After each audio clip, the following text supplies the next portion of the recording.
people were talking about how important it was for them to be more than a mom, to not just be a mom. Yeah. And I had Clover when I was 41. And these last 13 years have been the best years of my life. And I have worked so sporadically.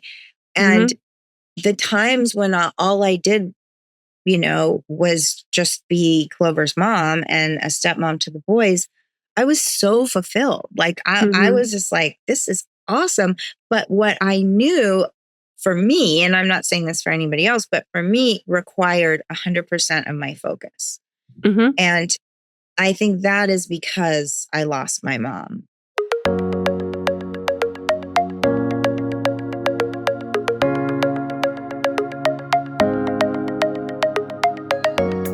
I'm so excited. These are my favorites. I get to talk to Natasha Gregson Wagner again.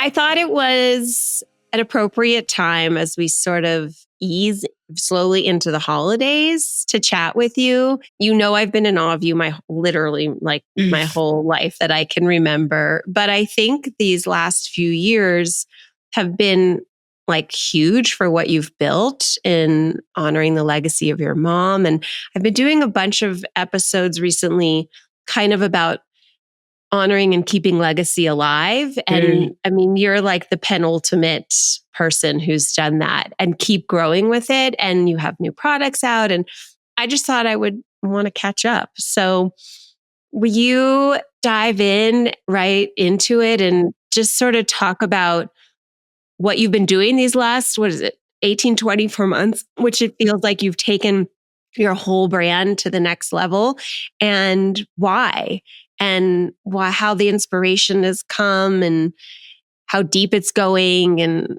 just sort of everything, Tosh. Okay. Well, thank you for having me, Amy. I love you so much. And I love your whole family. I have been thinking about why I've taken the brand to the next level, because somebody else asked me that. And so I started thinking about it. And I mean, we're always, or hopefully we're growing and evolving all the time. And when I started Natalie Fragrance and I did the coffee table book, that was like such a toe dip into speaking publicly about my mom. And that was in 2016, and about my grieving process and everything. And then now here we are in 2025. So that was almost 10 years ago. And I've really grown so much as a person. And I think my relationship to her death and carrying on her legacy has evolved as well. So I feel more equipped, I guess, to grow her legacy and to speak about it.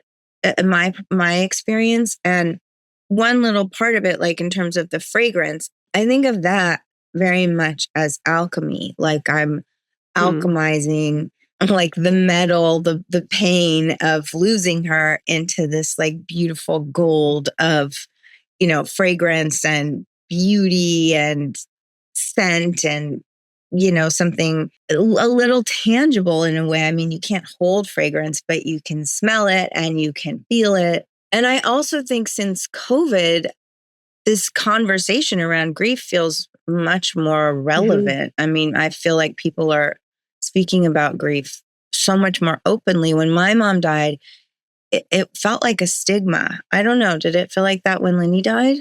It felt like you were supposed to be okay, and you were supposed to, I don't know, I guess a bigger thing I would say is what you've done, I guess what I've done too, didn't feel like a normal thing. It almost felt like the stigma was you can't let go. And why all these years later are you doing this? And I do agree that the script has flipped a bit, where it's this beautiful idea that can grow into something on its own that has taken on this bigger life, but the core of it is always the legacy. And that's no longer bad or weird or you're stuck, right? Right. I mean, I think I was a little bit shy in the beginning to do this, because I didn't know if people thought like, oh my God, like you said, like just move on with your life. I mean, she died when you're 11, like get on with it. Or is she doing this because her mom was famous and she wants to be famous? I mean, it's just a way to live. It's like loss is so real and it happens to everybody. And we don't know at what age it is. I mean, for you and I losing our moms, that was like the original wound.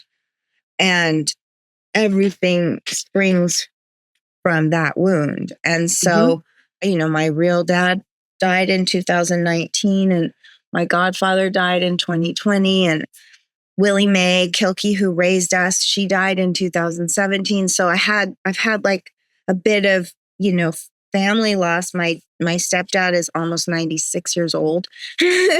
So That's I know crazy. that he's gonna, that loss of my mom, it shaped me. I would not be this person had she lived. I'd be completely different. I think all the decisions in my life would probably be different. All the circumstances, like where I was living, what I did. I mean, it's changed all the decisions and huge ones, how I mother, how I am, like all the things are different because of that loss. And I do think the loss of a mother is just significantly different than anything else. People ask me that or used to ask me that, like, what if your dad had died, And we won't get into the nuance of that because my dad, but like it would have just So been different. totally different. Totally different. Do I think all the decisions in my life would be different? I don't know, but different in a different way. So our moms organized our lives, ran the show. And I think for me, I didn't just lose my mom. I mean, and in a lot of ways, I lost my stepdad too, because he became frozen with grief and didn't know how to do anything really. And so he, like the father that he was to me when my mom was alive, he became a totally different parent. And I'm sure the same with your dad. 100%. His choices were totally 180, like 100, which changed, the whole family and the whole atmosphere and the whole rest of the way you grew up. Yeah, exactly. And then, of course, our relationships to our siblings changed, because it is like a wrecking ball or a bomb just goes off and everybody walks around this massive crater in our house. It shapes them all differently. And then from that can be a lot of other loss, like my sister Courtney struggled with addiction. And so that's been a loss. She's doing well now, but so many years I worried about her so much, and I tried to do so much to like make up for the hole that I knew she was feeling, but it's like, this, like the only person that can go through it is you. Like you have to be the one to do it. Nobody can do it for you. And then I also have noticed like so many good books now about grief and loss. There's Anderson Cooper's podcast. I just read this book, In the Absence of the Ordinary by Frances Weller, who also wrote this book, The Wild Edge of Grief, or The Wild Edge of Sorrow, The Wild Edge of Grief. The way he speaks about going through it is really interesting. Like he talks about how in the indigenous communities, there is so much community around grief and ritual around grief and repetition kind of around the way you manage grief. So those communities are almost more well prepared for it. Whereas like in our community, and especially when our moms died, like we had to find our support with a therapist or a great friend or something, but it wasn't like, every week. Well, you guys have it, I guess, with Shiva. But it's a week. And then it's like a Band-Aid rips off and that's that, know? And that it's almost how I think about when people should take maternity leave. Like right when it happens is not actually when you need that like insane support. It's when it settles in, which is months later. Oh my God, it's so true. I know. I think about that I think about that a lot actually with different friends of mine whose parents have passed, in the last couple of years. And I think everybody's there, those first couple weeks and stuff. And then it's just the most brutal part is when my dad went back to work, when we went back to school, when the holidays happen, when everybody moves on with their life, but then you also don't always want to reach out. You don't always know when how these people, but that you can say to them, if you need me, I'm here to talk about this stuff. But I think in terms of the legacy part, I mean, your mom was like my mom in that she was so vibrant. She had such a life force. She was so beloved. She was doing so many things. She had her hand in so many things. She had so many friends. She was just like a supernova. Like she couldn't be stopped. And so there's so much to draw on. For me, having Clover, my daughter, who's 13 now, I mean, she's my mom's only grandchild. And so I feel like it's incumbent upon me to set my mom's legacy up in a way that feels manageable for Clover to inherit. Whether she does anything with her legacy or not, that's totally her choice.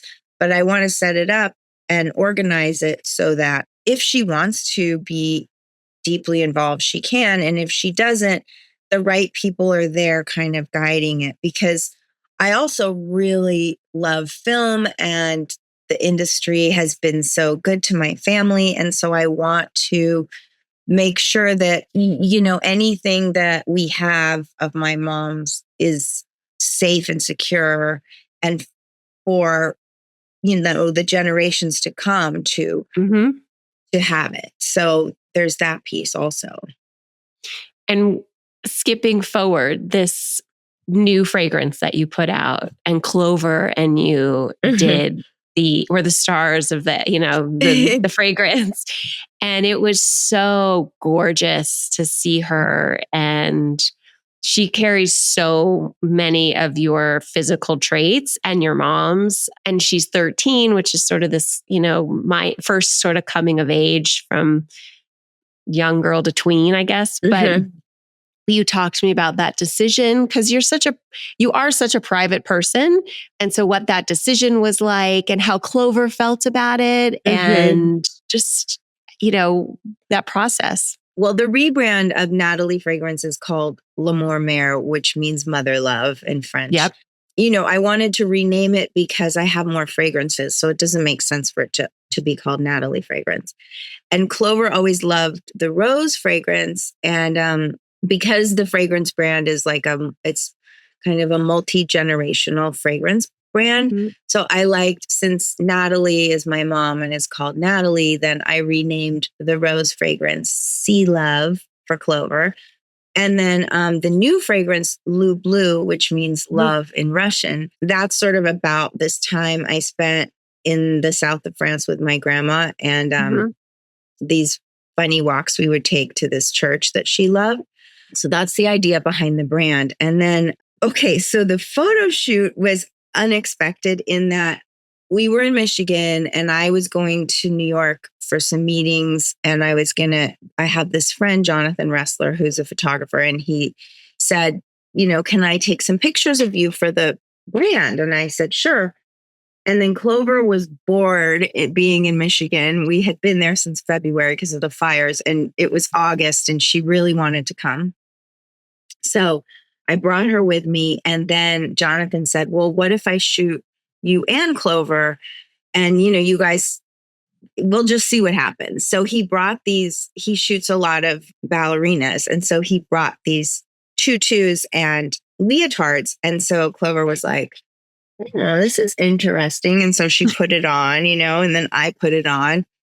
And we were just in our hotel room. Like, there was no hair and makeup. There was no lighting. He just said, do this, stand here, try this. And then right as it was sort of over, she put on that Natalie t-shirt that she has. And we were going to go shopping. She wanted to go, to Soho or whatever, to Aritzia.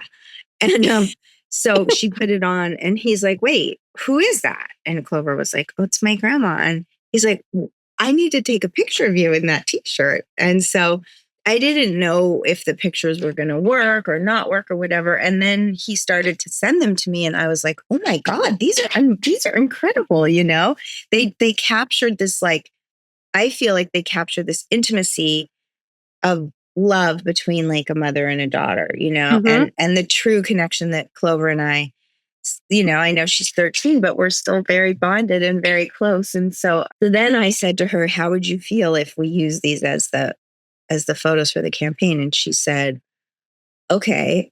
And then when they started to be, in People magazine and stuff, her friends, they were sort of making fun of her a little bit, I think. Mhm. And so she was a little bit shy about it. But intimacy is ephemeral and, you know, non-quantifiable, and it's not tangible. But that is what I felt that I had with my own mom, that like warmth and intimacy. And that's what I responded to with your mom and you guys all together, why I always wanted to be at your house. So, and that's what I feel like those pictures, they're emulating that same feeling. And so Mhm.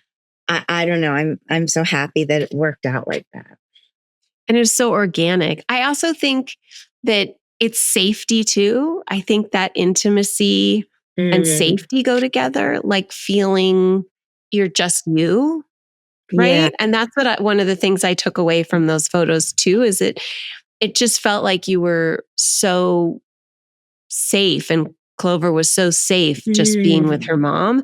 mhm. And also there was something about the ballerina under or overtones, I don't know how you want to say it, that had like a Russian influence That's so to true. me that I thought was so cool and such a nod to that part of you in your life. Am I grasping Mm. for straws? But that's what I mean, maybe because I know that, I don't know. Yeah, that's so true. I love that. You're so right. I didn't even think about that layer. But the safety thing is very, very, like, I think to know that you were deeply loved, and because of that deep love, you do walk through the world with a feeling of safety. Mhm. And then when you lose that person, that safe person, for me, that safety like was ripped away. What I had to do was like go deep down and realize, oh, it's still there.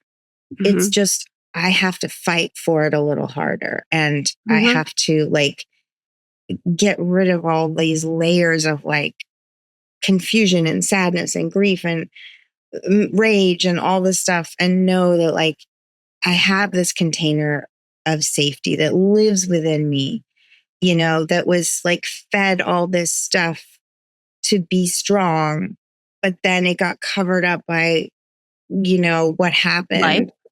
Yeah. Life, yeah, but that it's still like the message is still in the bottle. Yeah. And do you think that consciously or subconsciously is what moved you to not just build this brand, but keep it going and keep building up, sort of releasing this, like releasing Mm. that piece of safety to the world, but also like keeping it like big and bubbly in you? Does that make sense? Yeah, that makes sense. That's a good question. I mean, when it all started, I didn't even know that I was doing this. Did you feel like that with your? 100%. And if Yeah. you ask me, like, how did it become? I don't even know. It just Mm, did. Like, mhm. I don't know. I started because it was like something I thought I could do, but I didn't Yeah. have any game plan. No. Yeah. No game plan. Exactly. And it's kind of like there was this long path, but if you ran, the path is on the water. And if you run, you're going to slip and fall in the water. So you just have to Mhm. take each step really slowly. And so at each step, once I got to like the end of the step, I was like, oh, I feel like I have one more thing I want to do. So I'm going to go to the next step and then hang out on this step for a bit. So next year, we're doing this cultural center in Fullerton. It's called the Muckenthaler Cultural Center. And they came to me. They want to do an exhibition on my mom's life about Mhm. my mom, like your mom, was a big art collector. Mhm. And she was a letter writer, and we have a lot of her costumes are at Warner Brothers. And so it's going to be this big exhibit on, the costumes that she wore in film, the art she collected, the art she made, the letters she wrote, some of her jewelry.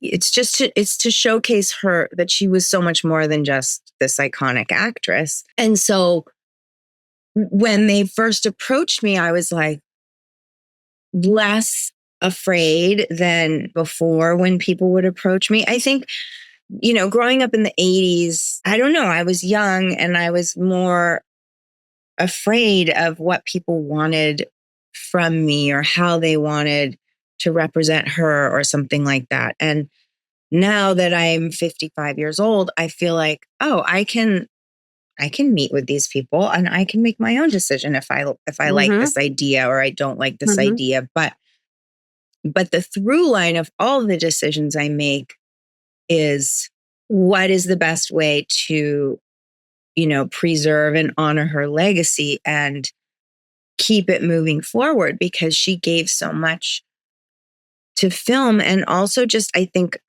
one of the reasons we love watching people on TV or in the movies is their humanity comes out, and it helps us.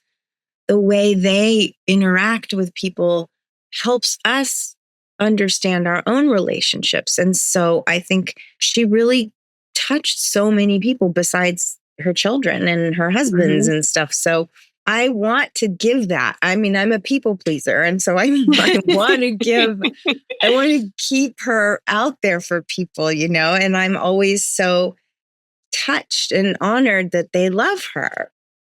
Yeah. And new generations get to discover her. And then your mom's films were also that genre of like, you watch it with someone you're connected to, like, I watched Splendor in the Grass the first time with my mom, and I don't think I could have watched it with anyone else. Like, it wasn't a girlfriend movie that I would just, have people over. It was like, I want to watch it with my mom. I don't think we've ever cried so hard together. But oh God, can't you picture on the playroom couch? We were just like, oh my God. But yeah, and I think it's that kind of generational connection that your mom, it's like forever. It's forever there. So you're assisting in this, future generational connections. I think not all of her movies, but so many of them, I think, touch that. And that's rarer and rarer these days. So I think that's keeping that alive is so incredible. Like, it's such a gift you're giving. Yeah. Thank you. I love giving the gift, and the gift of her.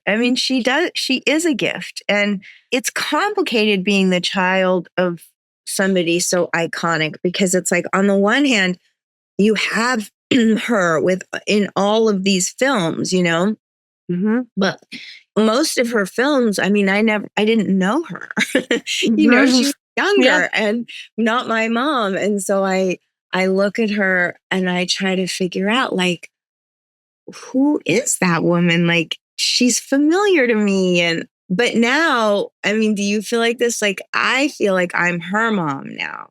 Yeah, you've said that. And I think it's so, you're the mom of her legacy. You're the mom of this.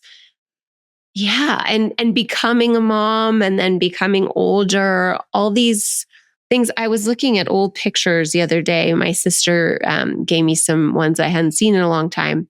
And it's funny because my first thought was like, oh, isn't there anything newer? Which was so dumb, obviously. But then you take like split second later, of course, there's not anything newer. This was it, Yeah. And so this idea that you're nurturing and caring for this incredible person who can't do it for themselves anymore. Yeah. Right? Absolutely. And like, I think about that too. I take this seriously, this role I have now in caring for her legacy. And I think about people that don't have, children to do that, or they don't want to. And, no shade to anybody that doesn't want to do it. But like, I'm just happy that I do want to do it. And, my mom was super organized and very fastidious in all of her note keeping and everything. And I'm the same way. So it's perfect. Our memorabilia storage is completely disorganized. Though people tell me that it's more organized than others, but I go in there and I'm just like, oh, I don't even know what to do. Where do I start? But at least the way I think is pretty organized. So I just take one step at a time. Yeah. I think you always have, Natasha. Yeah. Yeah, definitely. I mean, I think when I was acting, I was trying to define my own career and try to understand where my talent lied and what I was trying to do. So I was trying to like separate a lot from my mom during time, even though the reason I wanted to act was to be close to her. So it was a little bit of a paradox. But now that I don't act anymore, I feel like I can like embrace her wholeheartedly. And also because I'm older now, like you said, I'm the mother. I feel that I'm her mother and the mother of her legacy. And so many people of that generation are dying. I mean, we just lost Robert Redford and Diane Keaton was a bit younger, but yeah. Yeah. I also think in addition to being the mother of her legacy, you're knowing you for so long, you're also, and this happens, I think, as we go into our 40s and certainly 50s, which I'm about to approach, is your own feeling of not self worth necessarily, but your own sense of self and your own ability to be totally good with who you are, knowing that you're not just you are the people that created you and the influences of your whole life. I think I no longer feel this like need to separate myself. Like I can embrace it and swallow it much more openly. Does that make sense? That makes total sense. And I think a lot that had my mom lived, and you guys might have gotten this more from your mom because you were older when she died, but like had my mom lived, I feel like she would have really helped Courtney and I navigate like the similarities that we shared with her and the differences, like, oh, you look like me in this way, but you also look like you in this way. And oh, you're so good at this. I wasn't as good at this as you are. And the way I help Clover, I mean, like Clover's an athlete. I was not an athlete, as you know. No.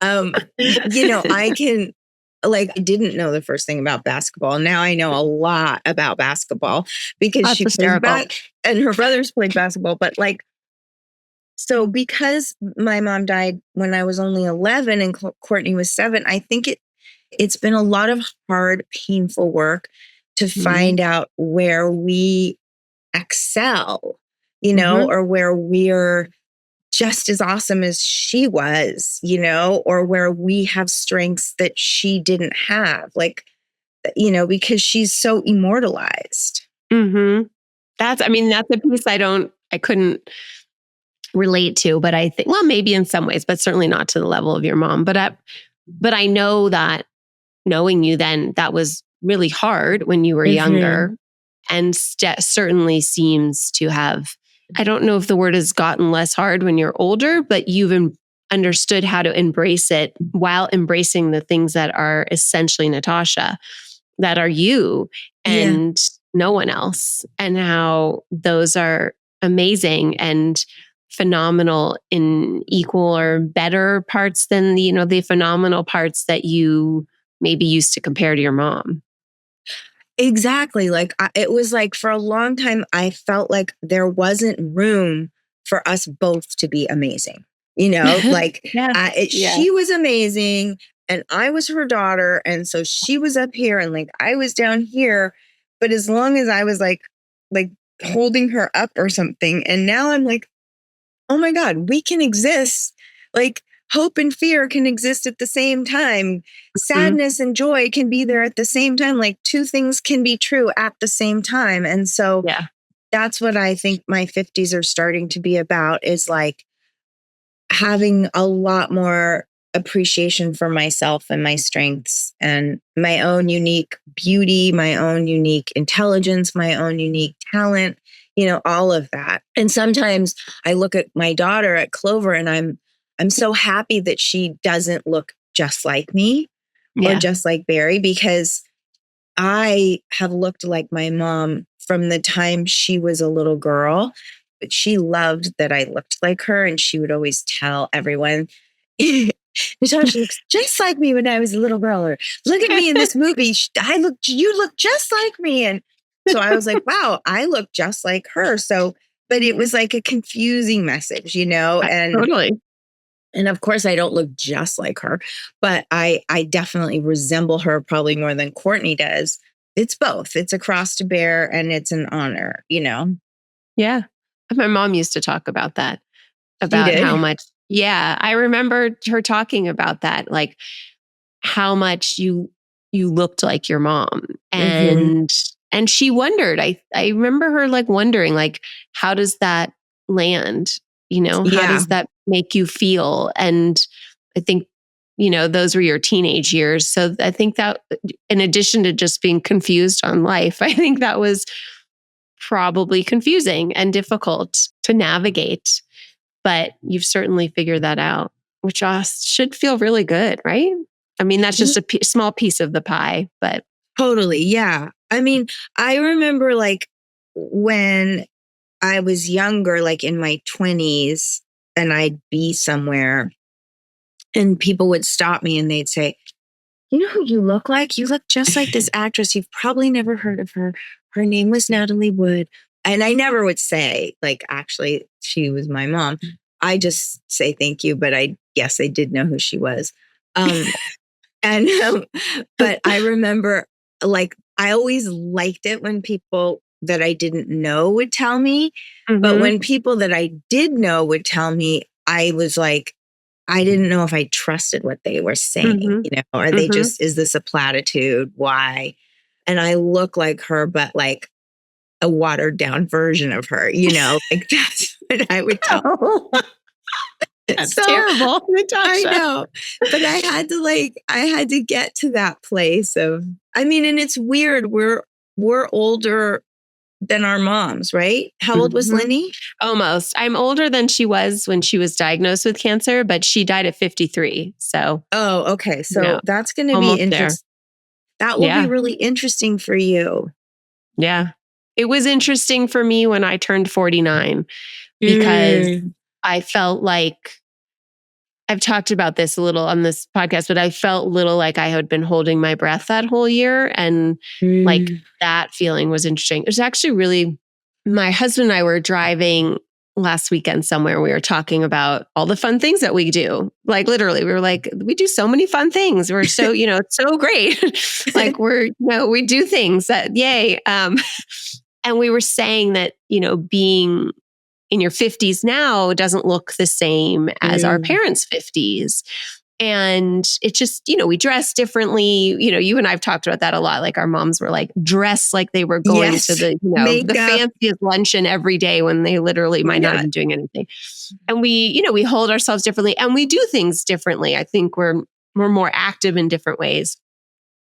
And then he looked at me and he was like, wait, your mom, how old was she when she died? I said, 53. He's like, wow. And we've been together for, 29 years, or I don't know, a long time. Since 1998, we've been together right after my mom died. So it's not like news to him, but every once in a while it's like, oh, we're that age. And she didn't live that long. So we can't compare that to how she might have been, which is kind of fascinating. But also this sense of like I can still have her, but do it differently. Completely. I think that's so true. And I feel like, there would be times I think I can hear my mom's voice so clearly in my head, in times when I'm parenting Clover or something, and I can hear her be like, oh, you're so patient with her in a way that I don't think I could have been with you. Or, like I can hear the affirmation, even though, and I don't know why I hear that, but I I know when I'm doing things that she would approve of, or that I am doing kind of better than her, because I remember there were times like where Courtney and I, if we were arguing or wanting something, she'd get really frustrated and she'd just like, okay, we'll just do it, like that. And I'm like, I don't really do that. I'm like, Clover, I am feeling overwhelmed right now. I need a minute. I will talk to you about this in about 10 minutes, and I can like excuse myself where I don't remember my mom being able to do that. Like she would kind of buy into the chaos and the neuroses that was happening. And then, like that. And so I don't do that. And I'm glad I don't. And I didn't like it when she would do that because I felt like I was getting the thing that I wanted, but not in the way that I wanted to get it. You're being like placated. Do you think that a part of that I know is just growth and we're better than our last generation and lots of therapy. But do you think part of that is also not that our moms didn't, but because we have that loss, do you think it's because you take your job as a mom so seriously? Yeah, for sure. I definitely do. I mean, people were talking about how important it was for them to be more than a mom, to not just be a mom. Yeah. And I had Clover when I was 41. And these last 13 years have been the best years of my life. And I have worked so sporadically. And the times when all I did, was just be Clover's mom and a stepmom to the boys, I was so fulfilled. Like I was just like, this is awesome. But what I knew for me, and I'm not saying this for anybody else, but for me required 100% of my focus. And I think that is because I lost my mom. That 100%. It was so important. And raising Clover has definitely, I've been able to reparent myself. Have you felt that way? 100. Yes. I mean, I don't have a girl. I think if I had had a girl, it would have been even different. But I have 3 boys. But I think being a mom, it's so many things. It's connected me to my mom in a different way. It's allowed me to figure out my strengths as a mom as compared to her, and then as not compared to her. And then there's just this reality in our heads that like this, unfortunate reality of this could end. So I can't afford to not give this my 100% concentration, time, energy, because I don't want to miss, like I don't want to lose out. And I don't want to say, I try not to be nutty, like certainly, and my husband's good at bringing me back sometimes of being like too much overly involved. When they were little, he'd like let off the slide. Yeah. But, yeah, right. Which was true and real and also a metaphor. But, and I've tried to do that, but I do take it so seriously because I want to give them everything I can, because God forbid I might not be here. And and then, I'm not morbid about it, but that's just when I think about it, I know that's where it comes from. Like I don't want to leave anything on the table. I want to infuse in Clover enough of me and my love so that if something were to happen to me, she has like a really solid foundation and that she won't have to work as hard as I've had to work to get through it.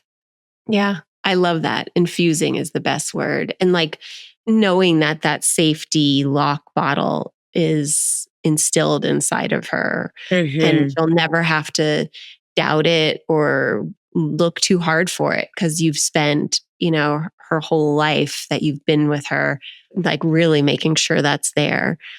And sometimes I do that, just happens. And sometimes I'm really consciously doing that. Like I'm really thinking about it, which, may be a little much, but I can't help it. That's just the way it goes. Completely. I mean, Clover last night, she was like, it was like maybe an hour before bedtime. And she's like, sent me a text from her room, like, can I come in your room and can we watch 20 minutes of Gossip Girl and have some mommy Clover time? So I was like, of course. So then she comes in my room, we were watching Gossip Girl. And then she's like, I'm so excited for Christmas. I'm so excited for hot cocoa. I'm so excited for cold weather and decorating the tree and all this cute stuff. And I was like, thinking, where is this coming from? Like, she's been such a little teenager lately. And then I was like, oh, all those years that we were doing all those rituals, like, it's inside of her. And she's like, she's talking about it. Like, I don't know. I just was like, I was so happy when she said that. But I would have started bawling my eyes out. I know. Sweet. Oh it was so sweet. It was so sweet. Also, I think that by doing that and being a really conscious parent, it gives them the ability, because of that safety, to be like, like a little kid, I think, forever. And I think that's amazing. I just think it's so great. Like, how wonderful that she not only has those feelings, but is so comfortable to share them and be really giddy and excited about them, and not be, she might not do that in a group of girls at like lunchtime at school, but with you, she feels so secure and so happy and safe. I think it's like the coolest thing ever. I mean, it's the best thing ever. I don't think there's anything better. I just don't. Yeah. I mean, like, for me, that's better than, winning an Oscar or whatever the highest achievement is. Like, I don't know, $20 million coming into your bank account, or like, this is the gold for me. This is the alchemy for me. This is like turning my metal into gold. She's my thing that I love. I love that. So tell me, just wrap it up, tell me like what you're excited about if you think down the road in terms of your brand building. Well, I'm going to do 2 more fragrances, and then we're going to do like a scented object, maybe not a candle, but like something that will be like a home, So I'm excited for all that. And then I'm excited for this exhibit for next year. And I'm excited to get more organized in the memorabilia storage unit. Like, I need to hire someone to help me. And one day I want to have an office that's like not in my house. That's like headquarters. You know what I mean?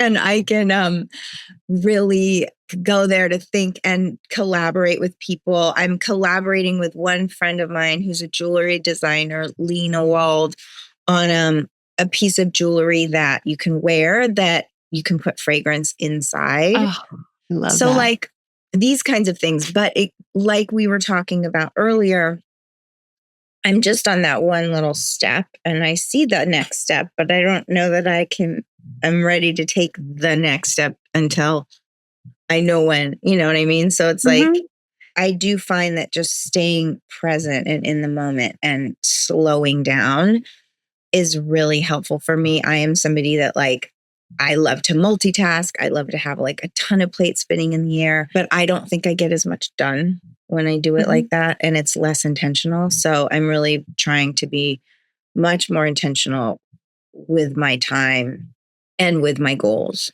And for the 2 fragrances, do you know the inspiration yet, or is that still coming? One is inspired by friendship, and then the other is inspired by sisters. So they'll be scents kind of related to that. I love that. And those kind of go like this, right? Yeah, for sure. And I mean, maybe the sister one and the friend one will be one. And then the 5th one will be about like my parents' marriage, which was very meaningful to me. It was a good model for me of a relationship. So yeah, those are like 2 that I'm kind of thinking about. Do you allow yourself to take a step back and feel really good that you're intentionally on this step, and that you know that you have the confidence and the cool and the wherewithal and the ability and the intelligence and all of it that's just uniquely Natasha to when you're ready to go to the next step? Like, do you let yourself think that? Well, I like that you said that. Thank you. And I would say that I'm working toward that. I'm working toward more self-love around my accomplishments. It's a lifelong thing. I think so. It is. I think it's weird if it's not, maybe. I think it's like too much if it's not. And I think it's a sign of growth that's like, growth shouldn't be, like the year of your kid's growth spurt. Like, I think growth is the long line of, that's how I see it on a graph, where it's like, it's the curved long line where it should be age appropriate and time appropriate. And life is different with your daughter who's 13 than when it was when she was 4, and your ability to have other things going on that enhances that ability for you to mom and have the relationship with her. That at 5, you couldn't, because it was much more time consuming in different ways. Yeah, that is so true. Absolutely true. I love talking to you, Natasha. This was such a treat. Thank you for doing this. You're welcome. Thank you for having me. I love you and adore you. And I like the dark hair. I know it still weird. Really I good look with the and I'm pink. like, it's like I'm still like a little weirded out, but I don't know. I think it's why you have. It's speaking of friendship. That's why you have really good friends who tell you the truth. We're like, it's enough bleaching your hair. I know, because I saw Whitney at lunch a couple of months ago, and I was like, Whitney, are you going gray? And she goes, no. And I'm like, well, you look like you are. So your hair is way too blonde right now. And she's like, oh, really? I'm like, yeah, you got to change the color. She's like, okay. I mean, you have to. I mean, it's like, if your good, dearest, oldest friends aren't going to tell you that, no one is. And then you walk around thinking it looks good. And it's hard to see yourself sometimes in that way. And then I saw her again, and she changed the color, and it looked so much better. That's trust. That's good friendship. Okay. I love you. Thank you. I love you too.